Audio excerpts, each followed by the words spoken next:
My son Jackson was 26 when his marriage fell apart. His ex-wife got the apartment, the furniture, most of their savings, everything they'd built together over 4 years. He moved into his car, a 2015 Honda Accord with 140,000 miles on it. He parked it in the gym parking lot where he had a membership, showered there, worked from coffee shops, and slept in the backseat. It was temporary. He had a plan, but my family didn't care about plans. The judgment came fast and cruel. "Look at Jackson living in his car like some bum," my sister Diane announced at Sunday dinner, where Jackson wasn't invited. At 26, what a failure. His father would be so disappointed, my mother added, shaking her head. All that education, all those opportunities, and he's homeless. "He's not homeless," I said firmly. "He's between living situations after a difficult divorce. He's working full-time and has a plan.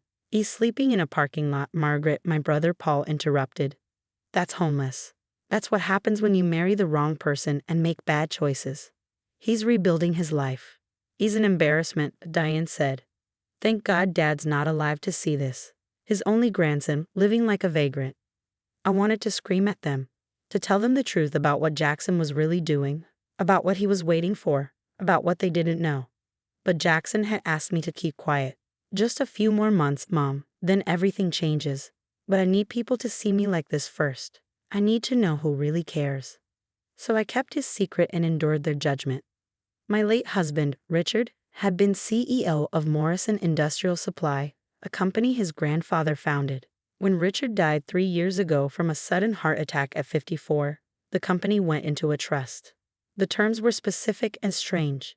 Jackson would inherit controlling interests and the CEO position, but only when he turned 27. Until then, the company would be run by a board of trustees with my brother Paul as interim CEO. Jackson knew this. He'd known since he was 18. The trust was ironclad. His grandfather had designed it to ensure Jackson had time to mature, gain experience, and be ready. Jackson had spent his 20s preparing. A business degree from Northwestern, an MBA from Wharton. 5 years working his way up at a competing firm, learning the industry from the ground up. Then his marriage imploded. His wife filed for divorce 2 months before his 27th birthday. The timing was suspicious. She wanted half of his assets, but the trust wasn't accessible yet. She got angry when she realized she'd miscalculated, and the divorce got ugly. Jackson lost almost everything in the settlement, everything except what mattered. The trust that would activate on his 27th birthday. That birthday was in 6 weeks. My family didn't know this. Paul thought he was the permanent CEO. He'd made himself very comfortable, raised his own salary, hired Diane's husband as CFO, and given my nephew a do-nothing VP position. He treated Morrison Industrial like his personal kingdom. Jackson watched it all from his Honda Accord, working his final weeks at his current job, planning and waiting. 6 more weeks, Mom, he'd tell me when I brought him dinner. Then I take what's mine and clean house. 5 weeks before Jackson's birthday, my mother called. "Margaret, I need to discuss something important. We're all contributing to Diane's wedding. She's finally marrying Craig after 7 years together. We're asking everyone for $8,000. When can you send it?" "Diane's getting married? That's wonderful. When did this happen?" 2 weeks ago. We've been planning quietly. The wedding is in 3 months. Very elegant affair. Anyway, we need your contribution by Friday." "That's a lot of money." "Family helps family, Margaret. We all pitched in for your son when he was growing up. Now it's time for you to help your niece." I thought about Jackson sleeping in his car while my family judged him. I thought about Paul living in the house that should have gone to Jackson, drawing a CEO salary from Jackson's inheritance. "I'll think about it," I said. "Don't think too long. Diane needs to give the venue a final count." After we hung up, I texted Jackson, "Mom wants $8,000 for Diane's wedding. The same Diane who called you a bum last week." His response, "Perfect timing. Tell her you'll let her know soon. Trust me." Jackson's 27th birthday was a Tuesday. He'd taken the day off work, his last day at his current job anyway. I picked him up from the gym parking lot at 8 a.m. "How does it feel?" I asked. "Like I've been holding my breath for 6 weeks and I can finally exhale." He was wearing a suit, the good one he kept in storage. "Let's go to Morrison's office. I have some papers to deliver." We drove to the Morrison Industrial Building. Jackson had called ahead to arrange a meeting with the trust attorney and the board. Paul was already there, looking annoyed. What's this about, Margaret? I have a busy day. This is about the company, Jackson said, walking past him into the conference room. The trust attorney, Mr. Whitmore, was waiting with documents spread across the table. Good morning, Jackson. Happy birthday. Shall we begin? Wait, why is he here? Paul demanded. This is a board meeting. This is a transfer of ownership meeting, Mr. Whitmore corrected.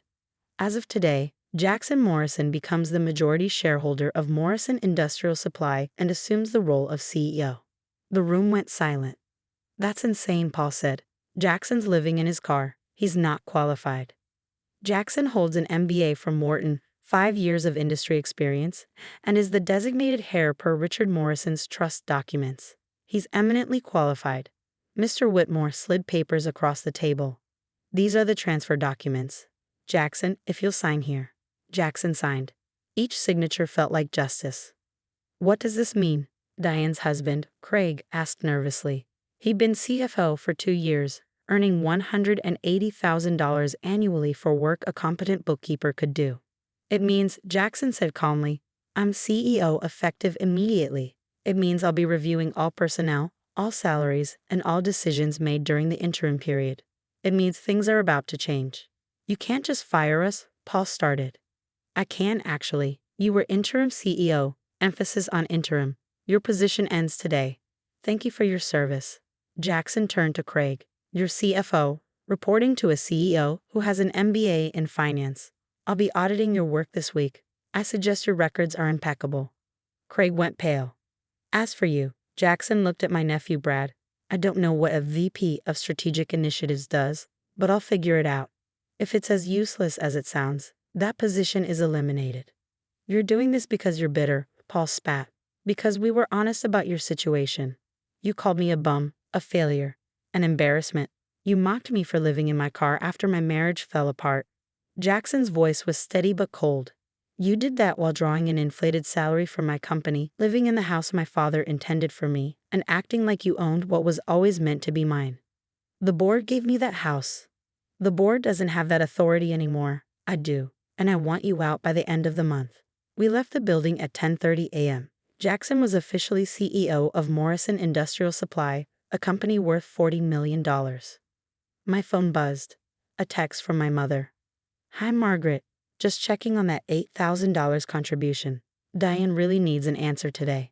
I showed Jackson. He smiled, the first real smile I'd seen in months. Want to have some fun? What are you thinking?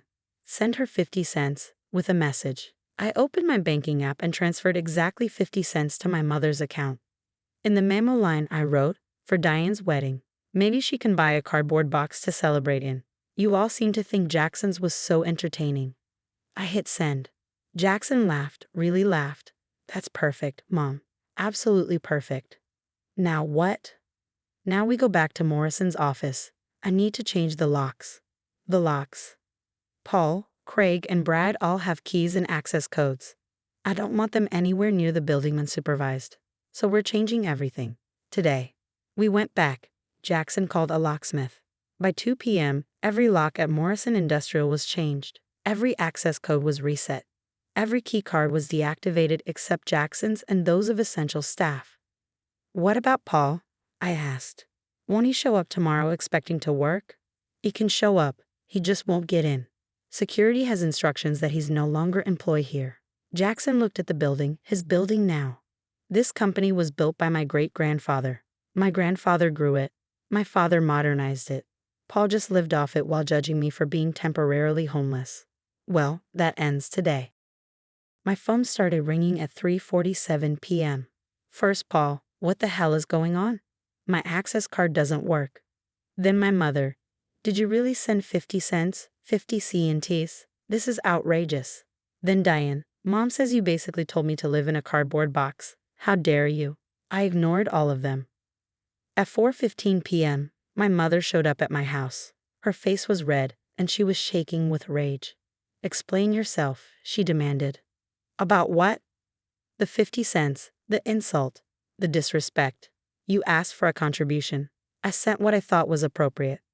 Appropriate? For your niece's wedding? You think my son living in his car was appropriate dinner conversation? You think calling him a bum and a failure was appropriate? That was different. How? How is mocking my son for being temporarily homeless different from me sending you 50 cents? You wanted to know how it feels to be dismissed and mocked? Now you know. You're being spiteful. I'm being honest. You all spent weeks judging Jackson, calling him an embarrassment, saying his father would be ashamed. Well, guess what? His father left him a $40 million company. As of today, Jackson is CEO of Morrison Industrial. He owns it all. My mother's face went white. That's the trust activated. Today, his 27th birthday. The trust your family conveniently forgot about while you were all living off his inheritance. We didn't know. You didn't care. Paul took a CEO salary and a house that belonged to Jackson. Craig got a CFO position he's not qualified for. Brad got a fake VP title. And you all judged Jackson for sleeping in his car while he waited for what was rightfully his. So he's firing everyone? Out of spite. Out of necessity. Paul mismanaged. Craig is incompetent. Brad's position is useless. Jackson is cleaning house and running the company the way his father intended. What about the wedding contribution? What about it? We need that money. And Jackson needed his family when his marriage fell apart. He needed support, not judgment. He needed compassion, not mockery. He got neither. So no, I'm not contributing $8,000 to celebrate a family that treated my son like garbage. You'll regret this. The only thing I regret is not standing up to you all sooner. Now please leave. You're not welcome here anymore. She left, crying and furious. That evening, Paul called. I answered. You turned him against us, he said bitterly. You poisoned Jackson. I didn't have to poison him. You did that yourself every time you called him a failure. Every time you mocked him for being homeless while you collected his paycheck. I was interim CEO. And now you're unemployed. How does it feel? He can't do this. He can. He did. And Paul? He's also reviewing the house situation, the one the board gave you. Turns out that wasn't theirs to give. It was part of the estate held in trust. Jackson wants it back. That's my home. That was Richard's home, meant for Richard's son. You've been living in Jackson's inheritance while calling him a bum. That ends now. I'll fight this. With what money? Your CEO salary ended today. Your severance is minimal since you were interim. And your sister's wedding? You're all scrambling for contributions because you've been living beyond your means. Meanwhile, Jackson, the failure you all mocked, is worth $40 million and sleeping in a real bed tonight for the first time in 6 weeks. I hung up. 3 months later, Diane's wedding happened, scaled down significantly after several family members couldn't contribute. I didn't attend, neither did Jackson. Jackson moved into his father's house, his house now. He bought himself a new car. He rebuilt Morrison Industrial, cutting waste and improving operations. Paul found a job as a regional manager at a smaller company, a significant pay cut. Diane's husband, Craig, works in accounting at a mid-sized firm. My nephew Brad is in sales somewhere. None of them speak to me or Jackson. Last week, Jackson stopped by for dinner. How are you feeling about everything? I asked. Good, really good. The company's profitable again. I'm rebuilding what Dad created. And I learned exactly who in this family actually cares about me versus who just cares about appearances and money. Any regrets? Only that I let them hurt me for so long. Living in my car was hard, but their judgment made it harder. And the whole time, I knew I had this company waiting. I knew I'd be fine. But they didn't care enough to ask about my plan or offer support. They just judged. You handled it perfectly. I handled it like Dad would have, with patience, planning, and eventual justice. He smiled. The 50 cents was a nice touch, by the way. I learned from the best. So did I, Mom. So did I. We had dinner in his beautiful home, the one his family had taken from him, the one he reclaimed. And we talked about Morrison Industrial, about his plans for expansion, about the future. A future he built despite his family, not because of them. And sometimes that's the sweetest success of all.